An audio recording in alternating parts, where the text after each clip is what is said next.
My wife secretly rebuilt her life without me and left me with a stranger's child. I used to think marriage was about building a future together. Turns out mine was busy building her own without me. We were married for 6 years. Her name's Alina. Everyone thought she was the quiet one. Polite, professional, well-spoken. The type who sent thank you notes for every dinner party and corrected her posture in photos. We met at a marketing conference in DC. She was a copywriter. I was a software guy. I was never the social type, but she had this way of making silence feel like intimacy instead of awkwardness. When she looked at you, it was with her whole face like you mattered. I thought she saw me. I was wrong. I proposed after 13 months. Nothing extravagant, just a candlelit dinner in the apartment we just leased together.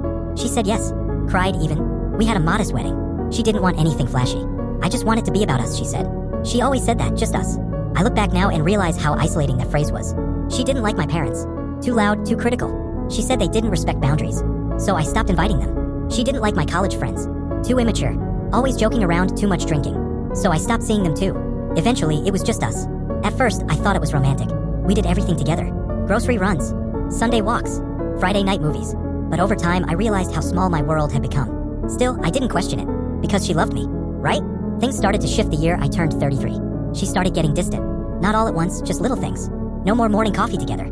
She said she wanted to start her days alone. Her smiles got thinner. Sex became a chore. Our conversations turned into logistics. At first, I thought she was just tired.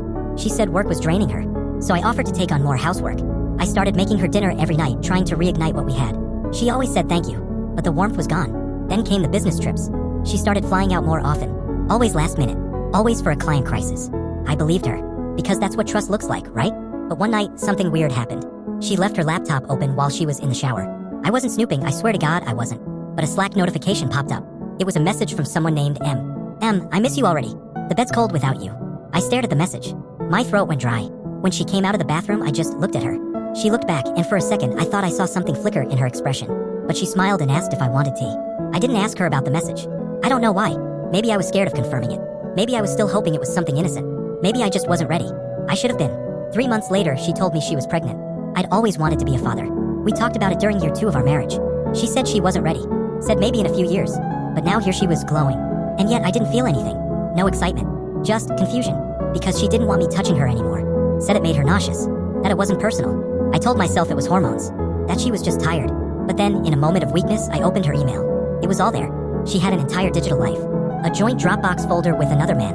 A folder labeled Chicago. Photos of them. Full story on channel link below.